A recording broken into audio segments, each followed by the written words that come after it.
아멘. 사랑과 자비가 풍성하신 하나님 아버지, 우리를 하나님의 자녀 삼기 위해 독생자 예수님을 보내주심에 감사를 드립니다. 하나님의 구원사에 동참할 수 있도록 성령 안에서 내게 복음의 능력을 주시고 또 은사의 아름다운 다양한 하나님의 선물을 또한 주심에 감사를 드립니다. 주님의 피값으로 사신 우리 교회를 긍휼히 여겨 주시옵소서. 날마다 마지막 때에 모이기 힘쓰기를 원하며 기도 가운데 깨어 있으며 하나님의 말씀을 순종하고 어떠한 경우에도 마땅히 행해야 되는 것을 깨달아 하나님의 선을 따르며 주님의 복음 가운데 합당하게 구속사에 동참하는 하나님의 복된 종들로 삼아 주시옵소서. 하나님, 오늘도 하나님의 은혜의 말씀으로 나를 새롭게 하여 주시옵시고 먼저 주님의 나라와 의를 구할 때 하늘문을 여시고 하늘의 신령한 복으로 내 심령과 가정과 교회와 이 땅을 하나님 축복하여 주시옵소서. 예수 그리스도의 이름으로 간절히 기도드립니다. 아멘. 하나님의 은혜의 말씀은 오늘은 므낫세의 행악에 관한 열왕기하 강의 27번째 시간 21장 1절에서 9절, 열왕기하 21장 1절에서 9절을 함께 한 절씩 교독합시다. 므낫세가 왕이 될 때 나이가 12세라 예루살렘에서 55년간 다스리니라. 그의 어머니 이름은 헵시바더라.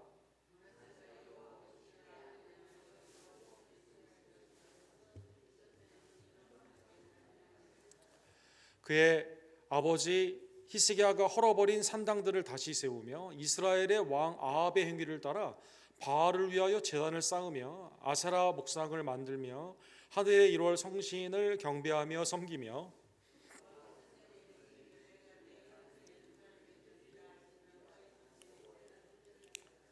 또 여호와의 성전 두 마당에 하늘의 1월 성신을 위하여 제단들을 쌓고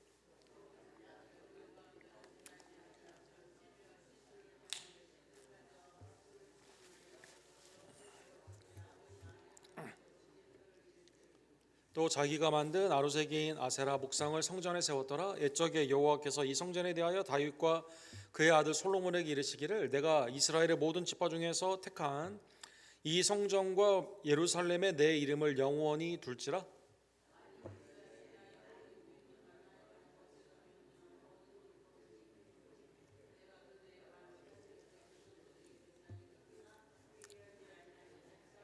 같이 읽겠습니다. 이 백성이 듣지 아니하였고 므낫세의 꾀를 받고 악을 행한 것이 여호와께서 이스라엘 자손 앞에서 멸하신 여러 민족보다 더 심하였더라. 아멘. 므낫세 유다 왕 중에 가장 악한 왕에 관한 하나님의 은혜의 말씀을 함께 상고하기를 원합니다. 이 왕정 모나키라고 하죠. 군주제를 가지고 있는 그러한 나라들이 옛날에는 봉건 사회나 중세에는 많이 있었지만 지금은 이제 몇 나라가 되지 않습니다. 그래도 가장 모나키 군주제 시스템을 가장 잘 가지고 있는 나라가 이 왕은 그냥 상징적인 인물이고 그다음에 이제 총리를 통해서 이제 나라가 운영이 되는 영국을 생각해 볼 수가 있습니다. 영국은 연방 아래에 10여 개의 국가가 있기 때문에 캐나다나 호주나 뉴질랜드 인도 이런 데까지 다 있기 때문에 전 세계의 약 15%나 되는 그 나라가 이 왕을 절대 주권을 가진 왕이라고 상징적으로 이렇게 섬기고 있는 군주제의 나라가 되는 것이죠. 이 현대사의 영국의 왕 가운데 영국의 큰 위기를 불러일으켰던 에드워드 8세라는 분이 있습니다. 이분이 영국의 전형적인 앵글로 그런 얼굴을 가지고 있다고 그래가지고 젊었을 때부터 보그나 맨스웨어 매거진에서 굉장히 여성 편력이 많이 있고 가장 전형적인 미남 형태라고 해가지고 사람들에게 굉장히 인기가 많았습니다. 또 키가 그렇게 별로 크지는 않았는데 패션 감각이 좋아가지고요. 어디에 가든지 하여간 옷 매무새가 항상 영국이나 미국 타블로이드에 항상 프론페이지에 나올 정도로 매우 유명한 분이었습니다. 이분이 이제 왕이 되는데 1936년도에 아버지 조지 5세 굉장히 훌륭한 왕이었죠. 1차 대전 때도 영국을 잘 이렇게 마음이 하나가 되도록 했던 아버지 선 왕이 돌아가심으로 말미암아 그를 이어서 이제 영국의 국왕이 되었습니다. 그래서 에드워드 8세가 1936년도에 이제 왕이 되었는데 근데 이제 문제가 하나 생겼어요. 아니 그렇지 않아도 영국에 뛰어난 교수들이 많이 있는데 이 에드워드 8세가 사랑한 분이 있었습니다. 사랑한 분이 사진에 나오는 것처럼 미국 여자를 사랑했어요. 미국 여자 월리스 심슨이라고 하는 여자분을 사랑했습니다.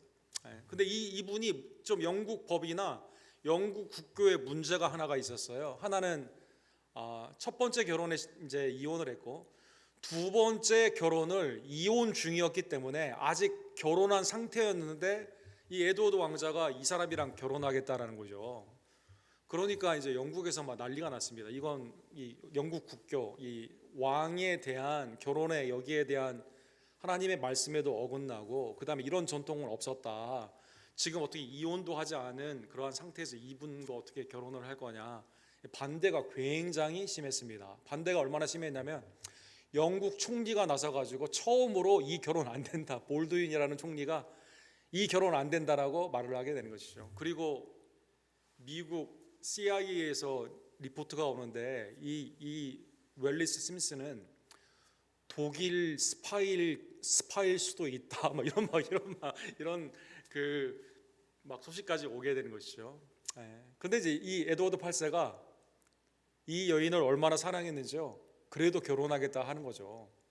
그래서 영국에 있는 왕가에서 야, 너 만약에 결혼한다고 하면 왕권을 내려놔야 된다라고 말을 했습니다. 그런데 이분이 어떻게 선택을 했을까요?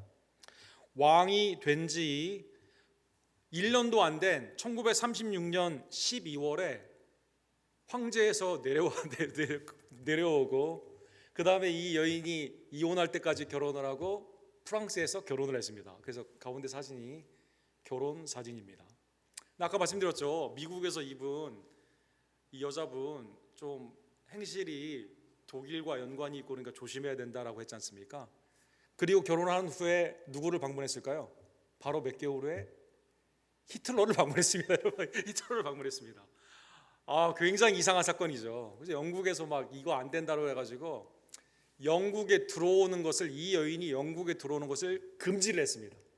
그래서 왕가에 누가 돌아가셨을 때 장례식만 참여하게 하고 절대 영국에 못 들어온다 이걸 법을 만들어 가지고 그 다음에 이 에드워드에게도 정치에 다시는 하지 못하도록 다른 어떠한 것도 하지 못하도록 규율을 가지고 되었는데 이제 그 후에는 이제 파티만 계속 하다가 이제 나중에 이제 이렇게 돌아가시게 되었죠. 그래서 영국사에서 이 에드워드 8세를 뭐라고 말하냐면 가장 이상하고 가장 위어드한 사람이었고 그 다음에 가장 위험한 사람이었다. 데인저러스한 황제였다라고 말하게 됩니다. 이때 만약 정말 이 히틀러와 계속 연관이 있어도 황제의 입장에서 계속 이렇게 됐다면 2차 대전 때 영국이 이제 뭐 그냥 완전히 그냥 망하게 되는 거죠.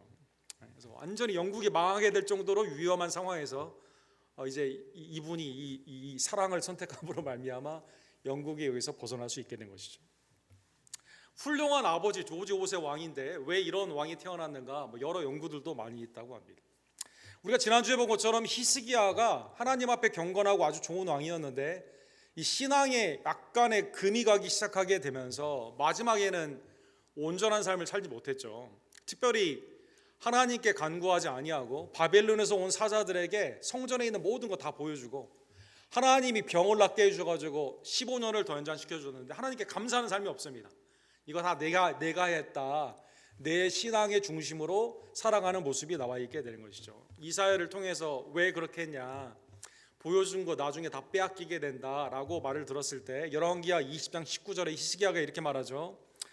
하나님의 선함을 완전히 자기 마음대로 왜곡을 하는 거예요. 당신이 전한 바 여호와의 말씀이 선하니이다 하고 또 이르되 만일 내가 사는 날 동안만 평안하면 되는 거 아니냐. 월터 카이저가 이게 현대인의 아주 그 잘못된 왜곡된 신앙이다. 뭐 남이 어떻든지 간에 다음 세대가 어떻게 되든지 간에 내 자녀나 아니면 공동체가 어떻게 되든지 간에 내가 사는 날 동안 태평과 진실이 있을진데 어찌 선하지 아니하리요. 아주 이기적인 대표적인 그러한 현대인의 모습처럼 그러한 모습으로 히스기야가 마지막에 좀 이렇게 좀 좋지 않은 모습을 보였다는 것입니다.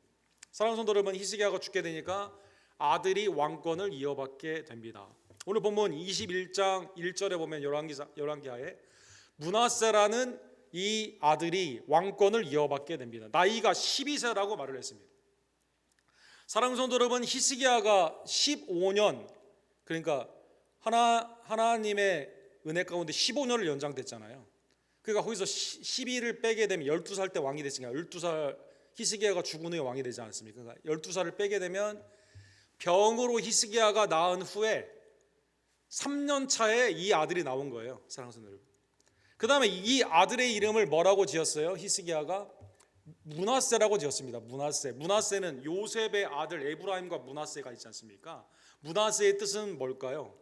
하나님이 내 모든 고통을 잊게 하셨다. 요셉이 얼마나 그냥 고생했는지 애굽에 와서 정착을 하면서 이 온의 제사장의 딸과 결혼을 하지 않습니까? 그래서 이제 거기에서 자녀를 낳았는데 하나님이 내 모든 고통 이제 잊어주시리라. 옛날에 형들한테 고생한 것, 그 다음에 그 노예로 고생한 것, 뭐 그 보디발의 아내에게 고생, 여러 가지 것들 다 이제 잊게 하셨다. 이렇게 한 거죠. 히스기야는 그러면 왜 므낫세라고 지었을까요? 하나님의 은혜를 기억했어야만 되는데 어쨌든 이름이 참 굉장히 특이하죠. 어쨌든 3년 차에 낳은 아들이기 때문에 얼마나 귀하겠습니까? 사랑하는 여러분. 그 다음에 어머니의 이름이 뭡니까? 헵시바다라고 나와 있습니다. 헵시바는 뜻이 뭐예요? 이사야서에 나오는 것처럼 하나님이 기뻐하신다, 기쁨이 된다라는 그러한 의미가 있습니다. 이사야 62장 4절에 보면 다시는 너를 버림받은 자라 부르지 아니하며 다시는 너를 내 땅의 황무지라 부르지 아니하고 오직 너를 헵시바라 하며 내 땅을 퓰라라 하리라. 이는 여호와께서 너를 기뻐하실 것이니라. 하나님이 기뻐하신다. 아내는 굉장히 신앙이 좋았던 것 같아요. 아내는 헵시바고 히스기야를 통해서 선물로 주신 이 아들 얼마나 귀한 겁니까? 만약에 하나님이 병을 낫지 않게 했으면 이 아들은 없는 거예요. 하나님이 고쳐주셨기 때문에 나를 이렇게 주신 거죠. 그 다음에 이 사람이요, 이 므낫세라는 왕이 몇 년간 통치했습니까? 55년이나 통치했습니다. 55년은 북이스라엘과 남유다를 통틀어 가지고 가장 오랫동안 통치를 한 겁니다. 이 북이스라엘은 계속 지금 왕들이 돌아가면서 악한 일을 하면서 이미 망했지 않습니까? 남유다도 매우 불안한 그러한 상황이었는데 이 사람은요 55년이나 통치를 했다는 것입니다. 55년이나 통치를 했는데 밖에서 보면 나라가 굉장히 안정됐죠. 한 왕이 그렇게 장기 동안 이 주권을 가지고 있는 것은 굉장히 안정된 거거든요. 군주주의에서는. 그런데 오늘 보면 2절에 보면 아버지와는 전혀 반대입니다. 아버지는 경건하고 전무후무하게 하나님이 칭찬하셨죠. 이만한 신앙이 없다라고 초기에는 그렇게 칭찬하지 않았습니까? 그런데 므낫세는요 아예 아버지와 반대입니다. 2절에 보면 므낫세가 여호와 보시기에 악을 행하여 여호와께서 이스라엘 자손 앞에서 쫓아내신 이방 사람들의 가증한 일을 따라서. 에스겔 18장에 보면 하나님의 공의와 정의 가운데 아버지의 죄 때문에 아들을 하나님이 심판하지 아니하고 아들의 죄 때문에 부모님을 심판하지 아니한다. 하나님은 각자 하나님의 공의와 정의 가운데 심판하신다라는 말씀을 하십니다. 범죄하는 그 영혼은 죽을지라 아들은 아버지의 죄악으로 담당하지 아니할 것이요 아버지는 아들의 죄악을 담당하지 아니하리니 의인의 공의도 자기에게 돌아가고 악인의 악도 자기에게 돌아가리라. 이렇게 되어 있습니다. 성경에 보면 그래서 희한한 게 훌륭한 아버지 밑에서 훌륭한 아들이 나오면 참 좋은데 보통 그게 확률이 높잖아요. 그런데 이스라엘의 역사를 보게 되면 하나님이 칭찬한 하나님 앞에 선을 행하고 온전히 행한 왕 다음에 이상하게 악한 왕들이 많이 있습니다. 예를 들어 다윗, 그 다음에 압살롬을 보게 되면 아도니아도 마찬가지고 압살롬도 마찬가지고 나중에 솔로몬도 마찬가지고 다 어떻게 됩니까? 정욕이나 탐욕 가운데 우상 가운데 빠지게 되는 것이죠. 여호사밧 너무 훌륭하거든요. 근데 여로암이 하나님 앞에 악을 행하게 됩니다. 히스기야가 훌륭했는데 초기에는 므낫세가 아주 악한 왕이 나오게 됩니다. 그 다음에 마지막 남유다의 개혁자인 요시아가 있는데 그 아들 요아김이 매우 악한 자였다는 것입니다. 물론 부모님의 입장에서 하나님의 말씀과 교훈으로 기도로 키워야 되는 그 책무가 물론 있기 때문에 부모님으로 온전히 그걸 행했냐라는 일단 부모의 책무는 있지만 어쨌든 히스기야가 아마 당대 나 때는 태평한데 좋은 거 아니냐라고 하는 걸 보게 되면 또 3년 차에 아주 그냥 오기야 금이야, 그죠? 지금 하나님이 선물로 주신 이 아들 아닙니까? 그 아직 나이가 얼마 안 되는, 그러니까 그 9살까지, 그러니까 9년 동안 12에서 빼게 되니까 어떻게 되죠? 그렇죠. 9년 동안 9년이 아니라 12년 동안 12년 동안 12살까지만 보게 되니까 얼마나 마음이 기뻤겠어요. 근데 이제 하나님의 말씀을 온전히 지도하지 않았던 것 같습니다. 어쨌든 하나님 앞에서 악을 행하게 되는데 어떻게 하셨죠? 이방인들의 가증한 일을 따라했다, 이렇게 나와 있게 되는 것이죠. 므낫세가요, 그러면 이방인이 하는 것을 따라하게 되는데 어떻게 했을까요? 아버지가 한 거에 거꾸로 반대로 합니다. 그대로. 오늘 성경에 보면 히스기야는 산당을 다 부셨어요. 사랑하는 성도 여러분, 그렇죠? 열왕기하 18장에 보면 산당을 제거했을 뿐만 아니라 바알과 아세라를 제거했습니다. 그 다음에 이 이스라엘 사람들이 불뱀을 물렸을 때 하나님이 이 장대를 가지고 이걸 바라보는 자가 놋뱀을 통해서 바라보면서 낫지 않았습니까? 그래서 누스단, 노수로 만든 조각이라는 뜻인데 이게 그 당시에 우상으로 쓰였던 것 같아요. 이것까지 다 제거를 했습니다. 그런데 므낫세는 어떻게 합니까? 다시 거꾸로 다 지금 다 없앴는데 다 끄집어내가지고 이방 것을 가지고 다 만들게 되는 것이죠. 그래서 어떻게 합니까? 오늘 본문 3절에 보면 아버지 히스기야가 헐어버린 산당을 다시 지었다. 이게 좀 이상한 거죠. 아들이 왜 이렇게 됐는지 모르겠어요. 이스라엘 왕 아합의 행위를 따라 바알을 위하여 제단을 쌓았다. 아니, 북이스라엘은 아합 때문에 궁극적으로 북이스라엘은 망했는데 그걸 쫓아가게 되는 겁니다. 아세라 목상을 만들며 하늘의 1호 성신을 경배하며 섬기며, 이런 모든 우상들을 다 성전에 가지고 들어오게 되는 것이죠. 하나님은 일찍이 솔로몬과의 언약 가운데 4절에 보면 여호와께서 전에 이르시기를 내가 내 이름을 예루살렘에 두리라 하신 여호와의 성전에, 열왕기상 9장에 보면 하나님의 임재를 상징하는 성전을, 그러니까 언약궤를 중심으로 죄사함의 은혜가 있고 여기에서 죄를 지은 자들이 회개를 하게 되면 용서해 주게 되고 전쟁에 나가는 자들이 하나님께 이곳을 향해 기도하게 되면 하나님이 그 기도를 응답하여 주셔서, 그래서 하나님께서 전쟁에 승리하게 하고 비나 가뭄, 일상에 어려운 혼란이 많이 있을 때 하나님 앞에 회개하며 하나님 앞에 그 죄 용서함의 그 은혜를 통촉하게 되었을 때 하나님이 응답하여 주시게 되고, 멀리 있는 사람이 이방인이 하더라도 이 성전을 향해 기도하게 되면 하나님이 예배를 받아주시는 이 언약이 열왕기하 9장에 나와 있거든요. 나는 내가 건축할 이 성전을 건축하게 구별하여 내 이름을 영원히 그곳에 두며 내 눈길과 내 마음이 항상 거기에 있으리라. 하나님 이 언약 가운데 성전 중심으로 제사의 죄사함의 은혜 가운데 이스라엘을, 남유다를 축복하여 주셨다는 것입니다. 그런데 하나님이 약속하신 이 언약을 그냥 파기한 거죠. 그래서 오늘 본문에 보면 므낫세가 완전히 파괴를 하게 됩니다. 우상을 섬겼습니다. 제단을 쌓았습니다. 성전의 1월 성신, 이러한 제단들을 성전 안에 쌓게 되는 것이죠. 아세라 목상들을 성전 안에 들어오게 됩니다. 더 나아가서 6절에 보면 또 자기의 아들을 불 가운데 지나가게 하며 자녀를 번제의 제물로 희생을 하게 되는 거죠. 점치며 사수를 행하며 신접한 자와 박수를 신임하여 여호와께서 보시기에 악을 많이 행하여 그 진노를 일으켰다. 하나님이 하지 말라는 것은 다 하게 되는 거죠. 아버지의 경건, 아버지가 경건하기 위해서 다 순종했던 거 나는 반대로 하리라 라고 생각을 하게 된 겁니다. 자, 그러면 질문, 그러면 이런 왕을 백성들은 좋아했을까요? 안 좋아했을까요? 백성들은 이 악한 왕을 좋아했을까요? 안 좋아했을까요? 본문 후반부에도 나오는데요, 55년 동안 나라가 평강했다니까요. 여러분, 55년 동안 백성들은 이 정책을 그대로 수용을 했습니다. 사랑하는 여러분, 굉장히 이상한 사건이죠. 므낫세는 왜 아버지와 거꾸로 다 반대로 했을까요? 그러니까 히스기야의 개혁 가운데 신앙으로 있었을 때 온 이스라엘이 하나님을 온전히 나아간 게 아니라 히스기야가 믿음으로 자꾸 밀어붙이니까 그렇게 하는데, 전반적인 백성들의 죄의 부패 가운데는 뭘 한 거예요? 이거 좀 안 했으면 좋겠다라고 생각하는 거죠. 바알과 아세라 다시 세우고 1월 싱선 다시 세우고 아수르와 같이 우리들 이렇게 하고 했으면 좋겠다라고 생각을 하게 되는 것이죠. 여러분 그 타이거맘이라고 들어보셨죠? 타이거맘. 이 중국계 에이미 초아라는 이 중국계 그 2세 분인데, 이분이 이제 예일대 법대 교수예요.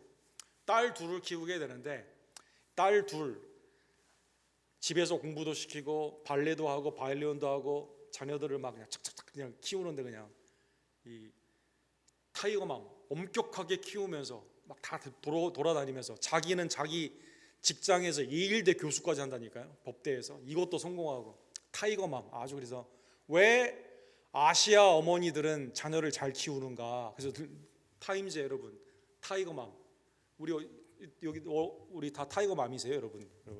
이 미국의 눈에 보면 이 중국, 일본, 중국, 우리 그 한국, 그 다음에 그 홍콩 계열에 있는 이 사람, 그 다음에 이제 나중에 인도 계열, 자녀들을 위해서 부모님들이 뭐 아버지는 언급이 없고 부모님들이 아주 잘 키운다는 겁니다. 근데 이분은 원래 근데 전공이 법학입니다. 법학. 이분이 책을 쓰신 책 중에 굉장히 그 2019년도에 큰 그 반향을 일으킨 책이 있습니다. 정치적 부족주의다라는 책입니다. Political Tribes라는 뜻이죠. 그러니까 이 오늘 본문의 말씀과 상당히 이게 연결된 부분이 있는데, 앞에 선 왕이, 앞에 내 무슨 왕이 있어요. 그러면 내가 이 왕권을 받지 않습니까? 사람들의 마음을 얻는 건 뭘까요? 아버지와 반대로 하는 겁니다.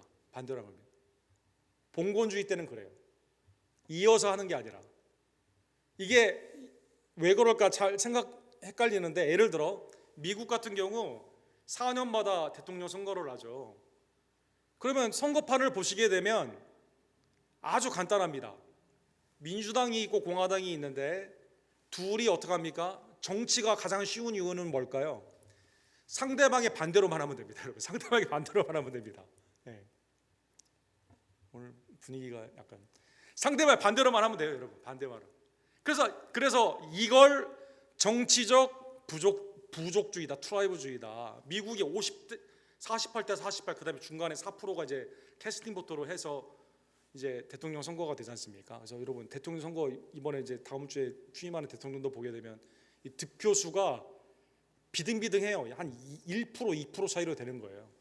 근데 문제는 상대방이 하는 거 반대로만 하면 됩니다. 전에 정권이 했던 거 반대로 하는 거예요. 전에 정권이 예를 들어 환경을 막 그렇게 했어요. 그럼 나는 이거 다 허구다, 이거 그냥 마음대로 너희 해라 하면 되는 겁니다.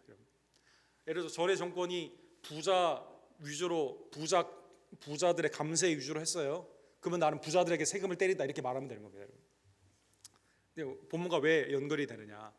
왜 55년 동안 이 나라가 평강을 했을까요? 마지막에 하나님의 심판을 받기 전까지는 아수르와 비슷한 문화를 가지게 된 거거든요. 이 므낫세가 생각한 게, 아버지는 경건하게 나가가지고 맨날 아수르에게 당했어요. 맨날 쳐들어오고 막 그랬습니다. 나는 아수르와 친하게 지내겠다는 것입니다. 그래서 아수르의 이방의 모든 문화들을 받아들였습니다. 아버지가 한 거에 그늘에서 벗어나기 위해서 나는 내 마음대로 또 다른 정책을 하겠다는 거예요. 반대로 하는 겁니다. 반대로. 백성들도, 사랑하는 성도 여러분, 이걸 어떻게 합니까? 매우 좋아합니다. 신앙을 지키는 것보다 혼합주의가 더 편하거든요. 아세라나 바알을 섬기는 게 더 편하거든요. 영적인 흑암 상태에 있기 때문에 이게 멸망의 길인지도 모르고 그냥 택하는 겁니다. 왜냐하면 나라가 평강하거든요, 계속. 사랑하는 성도 여러분. 그래서 오늘 본문에 보면 뭐 오늘날로 말하면 political tribes라고 말할 수도 있지만, 이 전반적으로 남은 유다에 하나님의 말씀을 지키지 않고자 하는 부패가 대부분의 사람들인데, 이거를 영합하는 정책으로 나아갔다는 것입니다. 그래서 너무 특이하죠.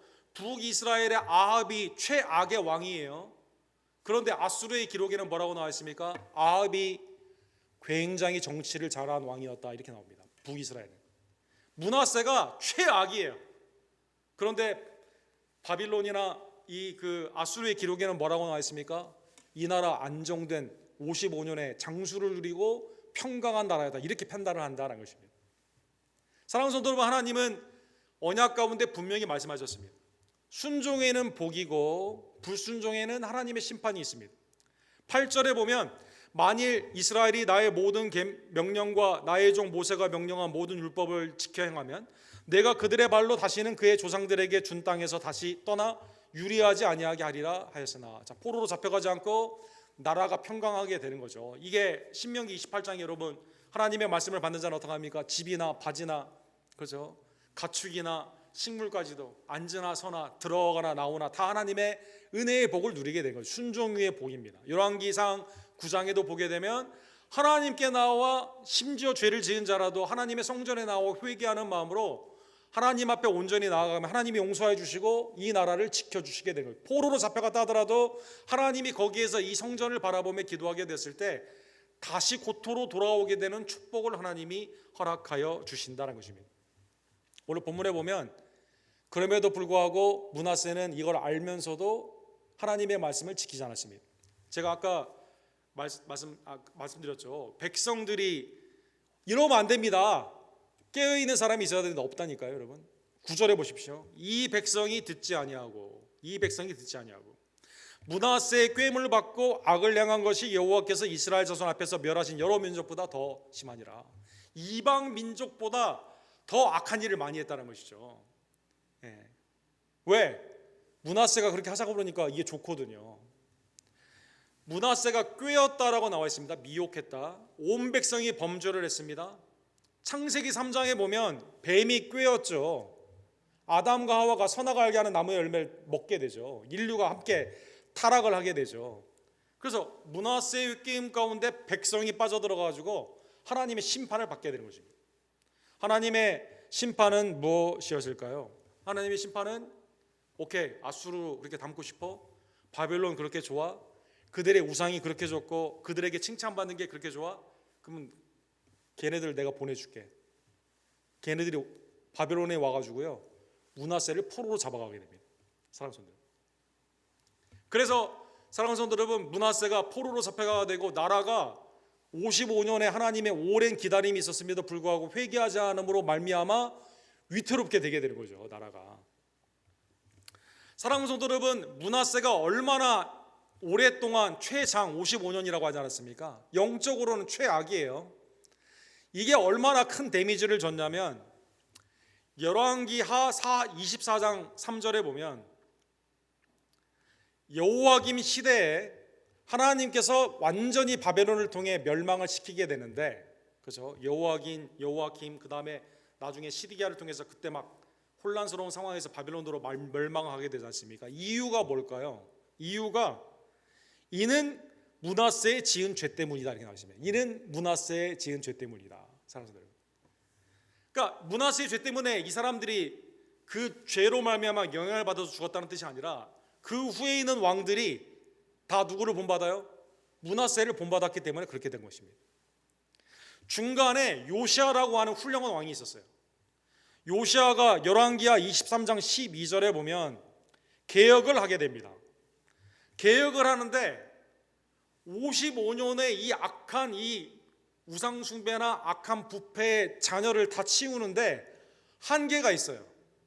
다 개혁이 안 된다라고 성경에서 말하고 있습니다.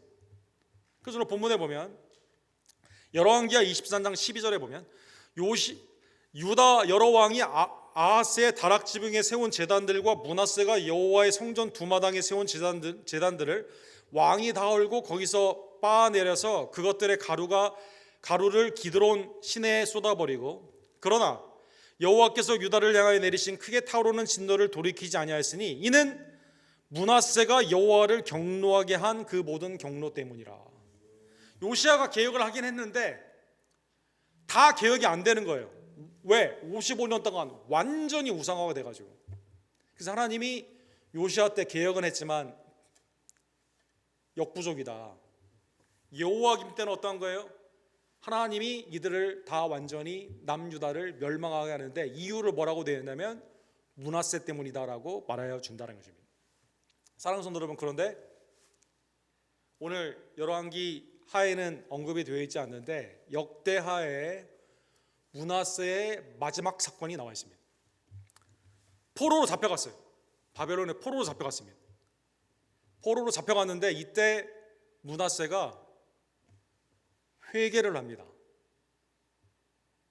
자, 그러면 하나님의 입장에서는 다 나라 망치고 우상 숭배하고 성전 다 더럽히고 그랬는데 용서해 줘야 될까요? 아니면 심판해야 될까요? 사랑하는 여러분, 근데 하나님이 용서해 주십니다. 네. 역대하 33장 12절과 13절에 보면 그가 환난을 당하여 그의 하나님 여호와께 간구하고 그의 조상들의 하나님 앞에 크게 겸손하여 기도하였으므로, 잡혀가가지고 환난을 당하는 거예요. 이방 바빌론의 밑에서 환난을 당하고 있습니다. 하나님이 그의 기도를 받으시며 그의 간구를 들으시사 그가 예루살렘에서 돌아와서 다시 왕위에 앉게 하시며 므낫세가 그제서야 여호와께서 하나님이시를 알았더라.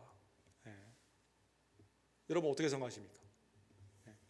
개인뿐만 아니라 모든 식구들, 그 다음에 후손들, 그 다음에 온 남유다를 망하기 직전까지 다 우상으로 해서 자기가 포로로 잡혀갔는데 거기에서 회개함으로 말미암아 하나님이 용서해 주신 겁니다.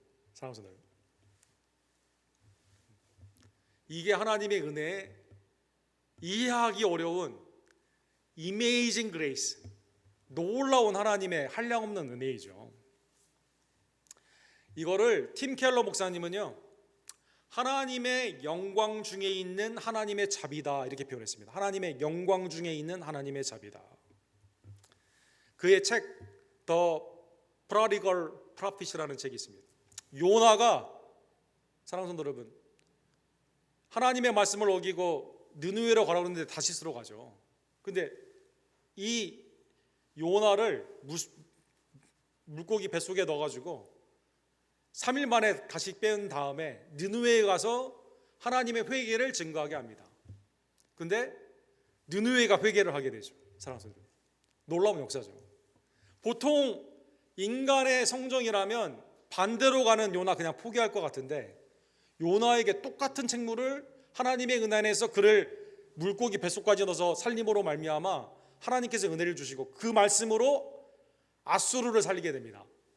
아수르는 이스라엘을 멸망시키는데, 사랑하는 성도 여러분, 사랑하는 성도 여러분, 하나님의 자비는 무궁하다. 팀 켈러가 이렇게 말합니다. 그토록 패역 무도한 자라도, 므낫세 여기 책에 언급이 되어 있어요.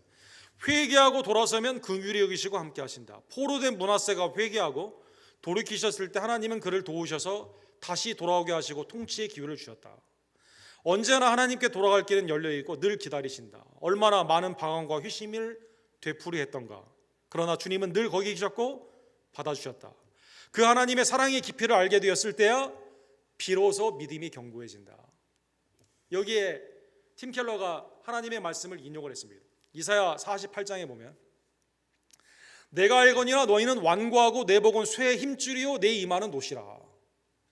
얼마나 남유다가 죄가 아주 센지 목이 쇠의 힘줄이고 이마가 노시예요. 전혀 온기가 없어요. 강팍하기가 그지 없습니다. 근데 하나님이 뭐라고 말씀하십니까? 용서를 하는데 누구를 위해서 하시는 거예요? 이사야 48장 9절 우리 다 같이 돌아왔습니다. 내 이름을 위하여 내가 노하기를 더디할 것이며 내 영광을 위하여 내가 참고 너를 멸절하지 아니하리라. 놀라운 말씀이죠. 므낫세가 직접적인 당사자예요. 하나님이 오래 참으시고 그를 용서해 주신 것은, 그 은혜는 므낫세가 받은 당사자입니다. 근데 궁극적인 그렇게 하시는 목적이 뭡니까? 내 이름을 위하여, 내 영광을 위하여. 하나님의 영광 중에 있는 하나님의 자비, 이해하기 매우 어려운데, 사랑하는 성도 여러분, 하나님이 므낫세까지도 용서해 주시고 그에게 다시 한번 기회를 주시고 하나님의 은혜 안에서 그가 겸비하고 하나님께 회개했을 때 거절치 아니하시고 받아주셨다는 것입니다. 사랑하는 성도 여러분, 오늘 본문의 말씀을 깨달으면, 사랑하는 성도 여러분, 예수 그리스도의 그 한량없는 은혜, 사랑하는 성도 여러분, 나는 므낫세보다 좀 낫지 않습니까? 라고 말할 수 있지만 하나님 안에서는 우리가 다 주님의 원수된 자였지만 그리스도께서 나를 기다려주시고 노하지 아니하시며 하나님의 이름을 위하여, 하나님의 영광을 위하여 나를 받아주시고 용서해 주신 그 은혜를 기억하며 십자가와 부활의 예수님께 감사하는 주의 종들 되기를 간절히 원합니다. 누가복음 23장 43절에 보면 십자가의 그 강도 앞에 오늘 내가 나와 함께 낙원에 이르리라. 주님의 날에 나를 기억해달라는 그 고백 가운데 아니 그 사람이 주님의 나라 가운데 한 일이 뭐가 있습니까? 사회에 무슨 착한 일을 한 적이 뭐가 있습니까? 아무리 악한 강도까지도 예수님께서 영접하여 주시게 되고, 로마서 5장 10절에 보면 이것은 여러분과 저에게 해당되는 말이죠. 곧 우리가 원수 되었을 때 그의 아들의 죽으심으로 말미암아 하나님과 화목하게 되었은즉 화목하게 된 자로서 더욱 그의 살아나심으로 말미암아 구원을 받을 것이니라. 원수 되었을 때 예수 그리스도께서 나를 위해 죽으셨음을 다시 한번 깨달으며 하나님의 이 한량없는 은혜에 감사하는 주의 종 되기를 간절히 원합니다. 그러면 이 본문의 말씀을 어떻게 적용해야만 될까요? 그러면 55년 동안 진탕 우상 숭배하다가 하나님 영접하면, 예수님 영접하면 되겠습니다 라고 할까요? 아니죠. 이 은혜를 받았기 때문에 사랑하는 성도 여러분, 여러분과 저는 하나님의 이 은혜 가운데 겸비하며 겸손하며 주님께 간구를 해야만 되는 거죠. 그래서 히브리서 기자가 예수 그리스도의 은혜를 받은 자에게 이렇게 말하죠. 우리가 이같이 큰 구원을 등한히 여기면 어찌 그 보응을 피하리요? 이 구원은 처음에 주로 말씀하신 바요 들은 자들의 우리에게 확증한 바니라. 하나님께서 구약의 선지자를 통해서, 천사들을 통해서, 신약의 복음의 사도를 통해서 여러분과 저를 위해 예수 그리스도 하나님의 아들이 죽으시고 부활하시는 이 복음을, 큰 구원, Great Salvation, 오늘 본문에 나와 있는 것처럼 큰 구원을 받았기 때문에 하나님께 감사하며 살아가는 거죠. 사랑하는 성도 여러분, 계시록 22장 15절에 보면 개들과 점순가들과 음행하는 자들과 살인자들과 우상 숭배하는 자들과 및 거짓말을 좋아하며 지어내는 자들은 다 성 밖에 있으리라. 므낫세가 그 후에 또 악한 우상을 숭배했다면 심각한 문제지만, 사랑하는 성도 여러분, 베드로가 주님의 그 은혜를 받고 또 주님을 부인했다면 심각한 문제지만, 사랑하는 성도 여러분, 하나님의 은혜를 받은 여러분과 저는 우리 안에 있는 우상을 이제는 타파하고 하나님의 은혜 안에서 이 큰 구원을 등한시 여기지 아니하며 나 같은 원수까지도, 죄인 중에 교수까지도 영접하여 주시고 은혜 가운데 구원해 주신 하나님의 그 한량없는 은혜를 기억하며 이 복음 가운데 감사하며 이 복음을 증거하는 주의 종들 되기를 주님의 이름으로 간절히 축원합니다. 사랑과 자비가 풍성하신 하나님 아버지, 하나님의 놀라운 사랑, 그 한량없는 사랑을 므낫세의 생애를 통해 우리에게 교훈하여 주심에 감사를 드립니다. 아버지의 신앙을 본받지 못하고 하나님의 말씀에 반대로 하며 아수르를 닮아가기를 원하고, 그리고 온갖 이방의 아수르와 바알과 또 이롤 성신과 수많은 조각상들을 성전 안에 들어옴으로 말미암아 하나님의 진노의 심판을 받았던 므낫세가 나중에 회개하고 주님 앞에 겸비했을 때 하나님은 그래도 용서하여 주시고 하나님이 회복하여 주시는 놀라운 은혜를 말씀 가운데 주심에 감사를 드립니다. 십자가의 강도처럼, 또 이 돌아온 탕자처럼, 또 바울 사도처럼 우리의 눈이 흑암 가운데 어두워지고 무지 가운데 하나님을 모르는 듯이 원수로 살아갔던 우리들을 하나님께서 지명하여 불러주시고 그리스도를 통해 속량하여 주시고 성령을 통해 날마다 새롭게 해주심에 감사를 드립니다. 이 큰 구원을 받은 우리 언덕교회 모든 지혜들이 이 하나님의 은혜에 굴복하며 감사하며 압도하는 이 하나님의 은총 가운데 하나님의 뜻 가운데 살아가는, 큰 구원을 등한시 여기지 아니하고 감사하며 증거하는 하나님의 복된 백성들, 특별히 수요 예배자들 될 수 있도록 주여 역사하여 주시옵소서. 예수 그리스도 이름으로 간절히 기도드립니다.